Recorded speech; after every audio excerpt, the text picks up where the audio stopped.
ప్రభుత్వ పాఠశాలల్లో పేద పిల్లలకి మధ్యాహ్నం పెట్టే ఆ మిడ్ డే మీల్స్ గురించి ప్రవచనకర్త, అవధాని, పద్మశ్రీ గరికపాటి నరసింహారావు గారు అనే వ్యక్తి చేసిన కామెంట్ చూసి ఆశ్చర్యం అనిపించలేదు కానీ అతని మీద నాకు జారేసింది.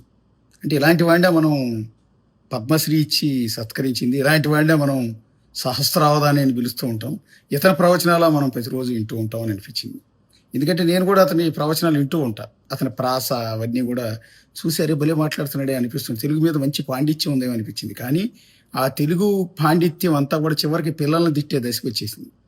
నేనేమంటానంటే ప్రభుత్వ ఉద్యోగులకి 58 ఏళ్లకి రిటైర్మెంట్ ఇచ్చినట్టే ఇలాంటి ప్రవచనకర్తలకి వీళ్ళందరికీ ఇలాంటి సొల్లు మాటలు చెప్పేవాళ్ళందరికీ కూడా రిటైర్మెంట్ ఇవ్వాలి. బహుశా గరికపాటి నరసింహారావు ఆయనకి 65 ఏళ్ళ పైన వచ్చినట్టున్నాయి. దాంతో చేదస్థం ముదిరిపోయి ఏం మాట్లాడుతున్నాడో కూడా అర్థం కావట్లేదు. చదివేస్తే ఉన్నమతి పోయిందని అంటూ ఉంటారు. ఇతను ఎక్కువ చదివి నాలెడ్జ్ ఎక్కువైపోయి పిచ్చి పిచ్చి మాటలన్నీ కూడా మాట్లాడుతున్నాడు. అది కూడా పసిపిల్లల మీద, పేద పిల్లల మీద ఈ తప్పుడు మాటలు మాట్లాడేది గరికపాటి నరసింహారావు. ఒక్కసారి ఆయన ఏం చెప్పాడో వినండి. మధ్యాహ్న భోజనం ముఖ్యమైనది, చదువు మిధ్యాహ్నం అయిపోయింది. చదువు ఎవడికి అక్కల. భోజనంలో గుడ్డెట్టారా, గడిది గుడ్డెట్టారా, అన్నం తినేవాడు కొడుగుడు పెట్టడం ఏంటంటే బుద్ధి ఉందా లేదా? చదువుకోమని లేకపోతే వెళ్ళిపోమని చెప్పువాడిని. కొడుకుడు కోసం వస్తావు నువ్వు. ఈ గుడ్లు లెక్క రాయాలి మాస్టర్లు, వాళ్ళ కర్మ కాలిపోయి. చదువు చెప్పక్కల్లా. ఎన్ని గుడ్లు వెళ్ళే, ఎన్ని గుడ్లు మిగిలే, ఎన్ని గుడ్లు మధ్యలో పేలే. అంటే మధ్యాహ్నం భోజనం ఏంటంటే చదువు మిధ్యాహ్నం అయిపోయిందంట. నీ ప్రాస కోసం తప్పుడు కోతలకు వస్తావా గరికపాటి నరసింహారావు? ఎందుకు ఈ వయసు వచ్చిన తర్వాత ఇరువు పోగొట్టుకుంటారు మీలాంటి వాళ్ళందరూ? జీవితం అంతా మంచి పేరు తెచ్చుకుంటారు, చివరి దశకు వచ్చేటప్పటికి దాన్ని నాశనం చేసుకుంటారు, మా అందరి చేత తిట్టించుకుంటారు. ఇదేం దౌర్భాగ్యమో నాకు ఇప్పటికీ పడుతుంది కాదు. మీరు చిన్నపిల్లల మీద చేసిన కామెంట్స్ క్షమాపణ చెప్పకపోతే ఈ లోకం మిమ్మల్ని యాక్సెప్ట్ చేయదు గరికపాటి నరసింహారావు. మీరు చెప్పింది ప్రవచనాలు కాదు, తప్పుడు కోతలు. పిల్లల మీద మీరు కూసిన కోతల్ని ఎప్పటికీ మిమ్మల్ని క్షమించరు. ఏమంటారు, గుడ్డ గాడిది గుడ్డ.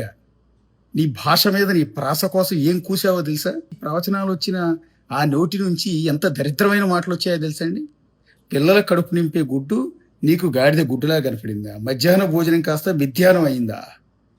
ఎంతమంది పిల్లల కడుపు నింపుతుందో తెలుసా మధ్యాహ్న భోజనం అనేది? మిడ్ డే మీల్స్ కాన్సెప్ట్ అని అసలు ఎందుకు పెట్టారో తెలుసా నీకు? సుప్రీంకోర్టు మిడ్ డే మీల్స్ గురించి ఏం చెప్పిందో తెలుసా? ఈ మధ్యాహ్న భోజనం తీసుకొచ్చిన తర్వాత ప్రభుత్వ పాఠశాలల్లో చదువుకోవడానికి వచ్చే పిల్లల సంఖ్య ఎంత పెరిగిందో నీకు లెక్కలేమన్నా తెలుసా? తర్వాత ఈ మధ్యాహ్నం భోజనం ద్వారా ఎంతమంది పిల్లలకు కడుపు నిండుతుందో నీకేమన్నా తెలుసా? స్కూల్ డ్రాప్స్ ఏవైతే ఉంటాయి, ఇంతకుముందు ఇష్టం వచ్చిన 1, 2 తరగతులు చదవగానే తల్లిదండ్రులు వాళ్ళని స్కూల్ మానిపించేసేవాడు. కానీ భోజనం పెట్టిన దగ్గర నుంచి పిల్లల్ని స్కూల్కి పంపిస్తున్నారు. ఆ సంగతి నీకేమన్నా తెలుసా? అలా మధ్యాహ్నం పెట్టి ఆ పౌష్టికాహారమే ఆ పిల్లల కడుపు నింపుతోందన్న విషయం నీకేమన్నా తెలుసా? తర్వాత ఇంతకుముందు పేద కుటుంబాలు పిల్లల్ని పనులకు తీసుకెళ్ళిపోయారు, వాళ్ళతో పాటు పొలం పనులకి, వాళ్ళు పనిచేసే పరిశ్రమల్లోకి తీసుకెళ్ళిపోయారు. చదువు అవసరం లేదు, చదివించడానికి మా దగ్గర పుస్తకాలు కొనడానికి డబ్బులు లేవు, యూనిఫామ్ కొనడానికి మా దగ్గర డబ్బులు లేవు, చదివించే స్తోమత మాకు లేదు, మాకొద్దు, మేము పనికి పంపించుకుంటే రోజుకు ఒక 50 రూపాయలు వస్తాయని పనికి తీసుకెళ్ళిపోయేవాళ్ళు. అలాంటిది మిడ్ డే మీల్ స్కీమ్ లాంటిది పెట్టిన తర్వాత బాల కార్మిక వ్యవస్థ చాలా వరకు తగ్గిందని సుప్రీంకోర్టు చీఫ్ జస్టిస్ గతంలో కామెంట్ చేశారు. సక్సెస్ఫుల్ ఫార్ములా ఇది. అది మీకు ప్రాస కోసం ఇలాంటి తప్పుడు మాట్లాడేది ఎందుకంటే మీ మీద ఎంత గౌరవం పోగొట్టుకుంటారు గరికపాటి నరసింహారావు? మరి పసిపిల్లల మీద అండి, పేద పిల్లల పొట్ట గురించి మీరు ఇంత దారుణంగా మాట్లాడతారని అస్సలు ఎక్స్పెక్ట్ చేయలేదు గరికపాటి నరసింహారావు. ఇంకా ఏమంటున్నారు, మాస్టర్ తినేసాడు, ఇంక వీడు చదివేందుకు చెబుతాడండి? అసలు పిల్లలకు భోజనం పెట్టడం ఏంటంటే, వాళ్ళ భోజనాలు వాళ్ళు తెచ్చుకోవలేదు మానేమానండి. పిల్లలకు భోజనం పెట్టి పుస్తకాలు ఇచ్చి యూనిఫార్మ్ ఇన్ని ఇస్తే వాడు చదువుతాడా? శోభనం పెళ్లి కొడుకులో మంచం ఎక్కువ కూర్చుంటాడు. ఎందుకు చదువుతాడు వాడు? విద్యార్థికి ఎన్ని సౌకర్యాలా అవసరమా? చదువు రావట్లేదు ఎవరికి, భోజనాలే వస్తున్నాయి. పైగా అందులో భోజనం ఎందుకు పెట్టాలి, అందులో గుడ్డెందుకు పెట్టాలి? గుడ్డెందుకు పెడతారండి? పౌష్టికాహారం అండి. పేద పిల్లలు ఇంట్లో ఈ రోజు కూడా గంజన్నం తినేవాళ్ళు బోల్డు మంది ఉన్నారండి, పచ్చడి మెతుకులు తినేవాళ్ళు బోల్డు మంది ఉన్నారండి. పౌష్టికాహారం లేక పిల్లల్లో రక్తహీనత సమస్యలతో ఆడపిల్లలు ఎంతో మంది ఇబ్బంది పడుతూ ఉన్నారండి. తెలుసా మీకేంది? కడుపు నిండిన మాటలు చెప్పకండి మీరు గరికపాటి నరసింహారావు. కడుపు నిండని వాళ్ళ మాటలని వాళ్ళ జీవితాల్లోకి తొంగి చూస్తే మీకేమన్నా తెలుస్తుందండి. రెండోది, వీళ్ళందరికీ భోజనాలు ఎందుకు, వీళ్ళందరికీ యూనిఫామ్లు ఎందుకు, వీళ్ళందరికీ పుస్తకాలు ఎందుకు? అన్నీ ఇస్తే శోభనంకి పెళ్లి కొడుకులాగా ఎక్కి కూర్చుంటాడట. బా, ఏమి కంపారిజన్ అండి గరికపాటి నరసింహారావు, ఏమి కంపారిజన్ అండి! పసిపిల్లల్ని, పేద పిల్లల్ని ఈ రకంగా శోభనంకి పెళ్లి కొడుకులతో లాగా పోలుస్తావా? శోభనం పెళ్లి కొడుకు అంటే ఎవడో తెలుసా అండి?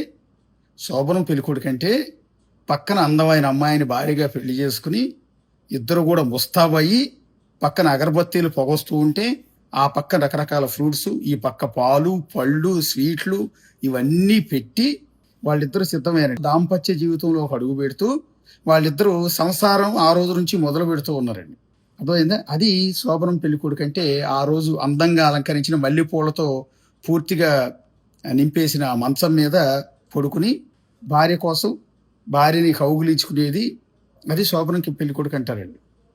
మీరు మరి శోభనం అయిందో లేదో నాకు తెలియదు మీకు. అది శోభనం పెళ్ళికొడుకు అంటే అండి. శోభనం పెళ్ళికొడుకి పాఠశాలలో చదువుకునే పిల్లోడికి ఏంటండి సంబంధం? శోభనం పెళ్ళికొడుకులా పైన కూర్చుంటాడా?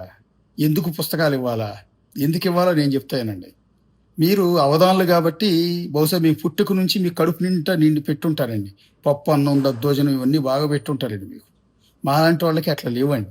మాలాంటి పేదరికం నుంచి వచ్చిన పిల్లలకి ఇలాగ దద్దోజనాలు, పప్పు అన్నాలు, నెయ్యిలు ఇవన్నీ వేసి ఇంట్లో పెట్టే పరిస్థితి లేవు. రోడ్లోకి 4 వేళ్ళు వెళ్ళటం కూడా కష్టం అండి.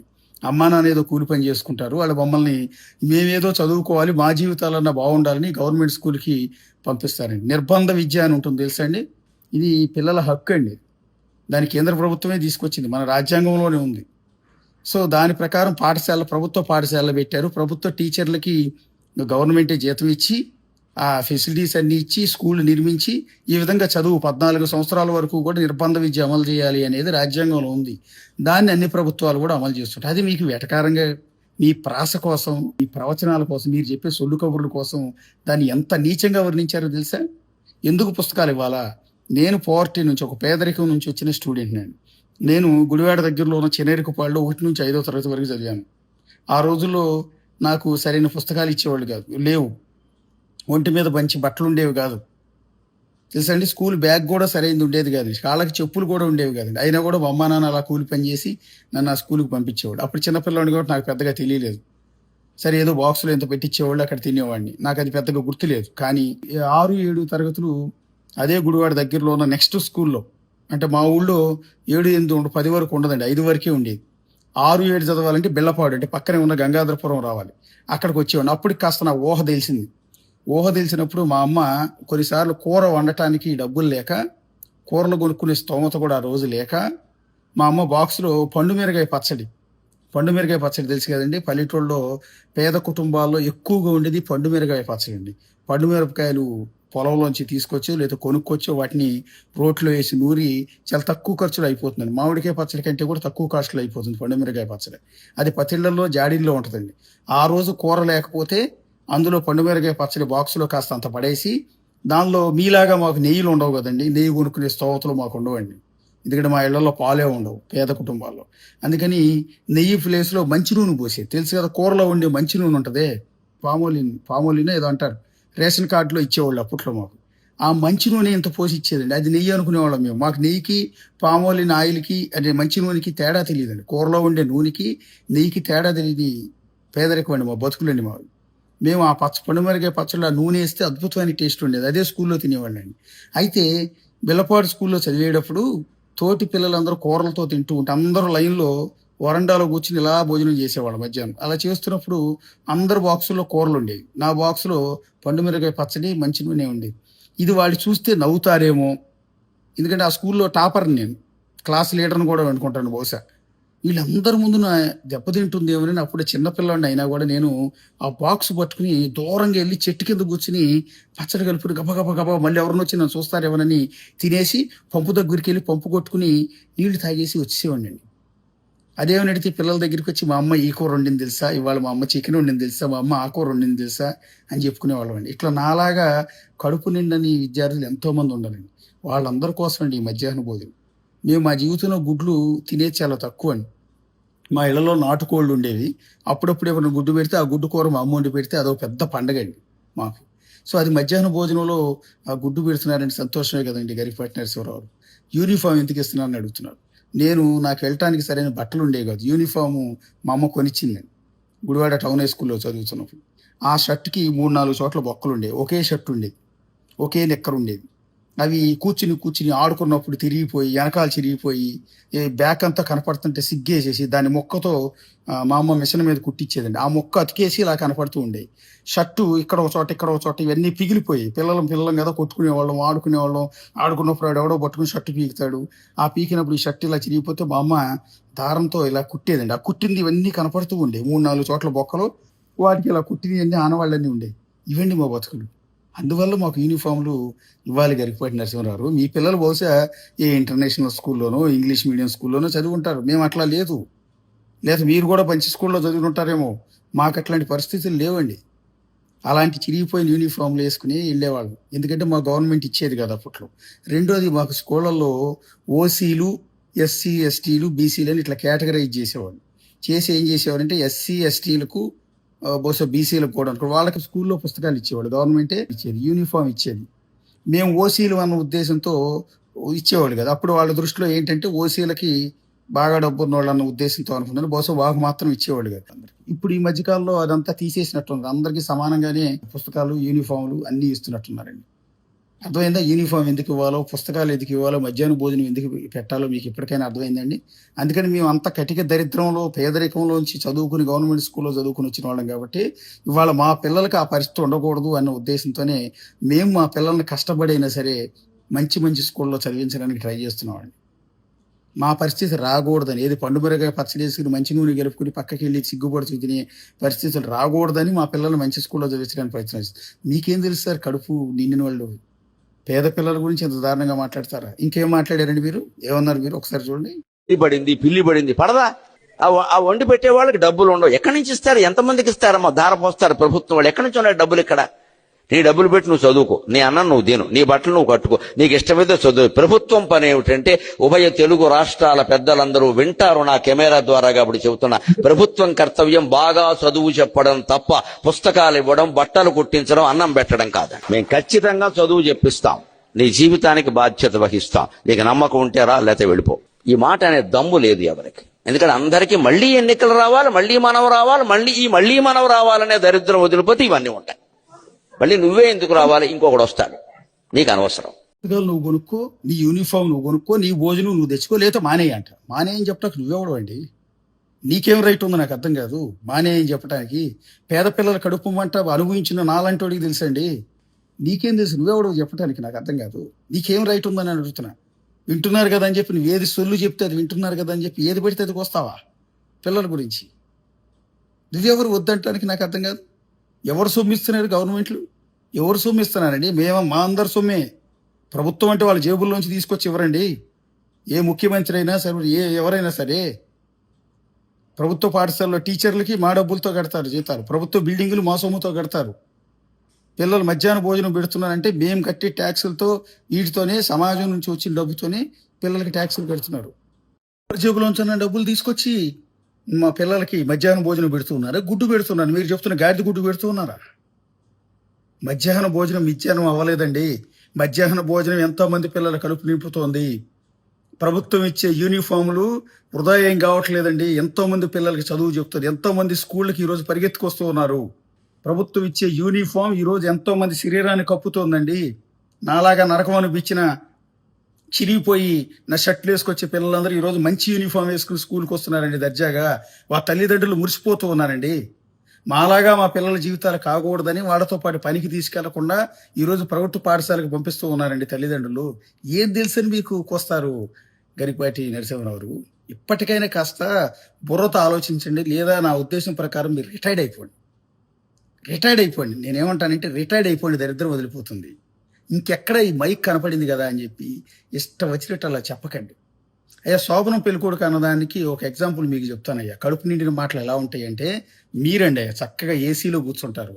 అటుపక్క ఒక ఏసీ, ఇటుపక్క ఒక ఏసీ పెడతారు. మధ్యలో ఒక సోఫా వేస్తారండి అయ్యా. మీరు 2 కాళ్ళు ఇట్లా వెడం చేసి రిలాక్స్డ్గా కూర్చుని మీ ఎదురుగా ఒక మైక్ పెడితే ఆ మైక్లో నోట్లోంచి తుంపర్లు తుంపుతూ ఇష్టం వచ్చినట్టు మాట్లాడతారు చూడండి. ఏమాత్రం ఖర్చు లేకుండా, ఏ నోట్లో నా లాలాజలం మాత్రమే ఖర్చు అవుతుంది. రిలాక్స్డ్గా చక్కగా చెప్తారే, అది శోభనం పెళ్లి కొడుకు ఎంజాయ్మెంట్ అంటే అదండి అయ్యా. అర్థమైందా? పిల్లల్ని ఎప్పుడు శోభనం పెళ్లి కొడుకులతో పోల్చకండి. గుడ్డుని పిల్లలకి పెట్టే గుడ్డుని గాడిద గుడ్డు అని ఎప్పుడు అనకండి. అలాగే 2 ప్రభుత్వాలకి మీరు సజెస్ట్ చేస్తున్నారట.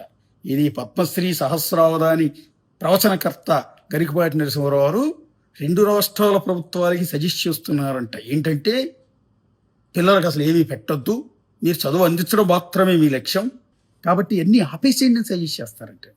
ఇంకా నాకు బూతులు వస్తున్నాయి కానీ దాన్ని కంట్రోల్ చేసుకుంటూ ఉన్నాను. ఎందుకంటే ఈయన చెప్తున్న ఆ మధ్యాహ్నం భోజనం తినాల్సిన అవసరం ఉన్న కుటుంబాల నుంచి వచ్చినోడిని నేను. కాకపోతే ఆ రోజుల్లో మాకు మధ్యాహ్న భోజనం లేదు. ఈ రోజు పెడుతున్నందుకు సంతోషం. ఎంతెంతో వేస్ట్గా బోల్డ్ అని నిధులు తగలేస్తా ఉన్నారండి. వాటితో పోలిస్తే పిల్లలకి భోజనాలకు పెట్టే ఖర్చు ఆఫ్టర్ ఆల్ నేను అంటూ ఉన్నాను. ఇంకా పెట్టాలి, ఇంకా క్వాలిటీ పెంచాలి ఫుడ్. ఇంకా చాలా చోట్ల కంప్లైంట్ బాగాలేదని వస్తుంది, పిల్లలు మధ్యాహ్న భోజనం తీసి పడేస్తున్నారు. అలా కాదు, అలా కాకుండా ఇంకా క్వాలిటీ పెంచండి, ఇంకా క్వాలిటీ ఫుడ్ పెట్టండి, ఇంకా మంచి ఫుడ్ పెట్టండి. ఎంతైనా దానికోసం ఖర్చు చేయండి. కావాలంటే మిగిలిన పథకాలు ఆపేసేయండి. ఇది ఓట్ల రాజకీయం కాదు. మధ్యాహ్న భోజనం పెట్టడం అనేది గరికపాటి నరసింహారావు ఓట్ల రాజకీయం కాదండి. ఏ ప్రభుత్వం ఉన్నా పెడుతుందండి. ఇంకా వీలైతే ఆయా ప్రభుత్వాల ఎడ్యుకేషన్ మినిస్టర్లు, ముఖ్యమంత్రులు ఆలోచించి పిల్లలకి ఇంకా మంచి పౌష్టికాహారం ఎలా పెట్టచ్చు అనేది ఆలోచించండి. మన ఇంట్లో మన పిల్లలు ఏ ఫుడ్ అయితే తింటున్నారో ఆ ఫుడ్ని పేద పిల్లలకి పెట్టాలి అని ఆలోచించండి. మీరు తినే ముందు మనం తింటున్న అన్నమే, మనం తింటున్న కూరే పిల్లలు తింటున్నారా అనేది ఒకసారి ఆలోచించి క్వాలిటీ పెంచమని నేను సజెస్ట్. ఈ గరికపాటి నరసింహారావు లాంటి చాదస్తంతో నిండిన ఈ మూర్ఖుల మాటలు మీరు వినొద్దని మిమ్మల్ని అందరినీ కూడా రిక్వెస్ట్ చేస్తున్నాను.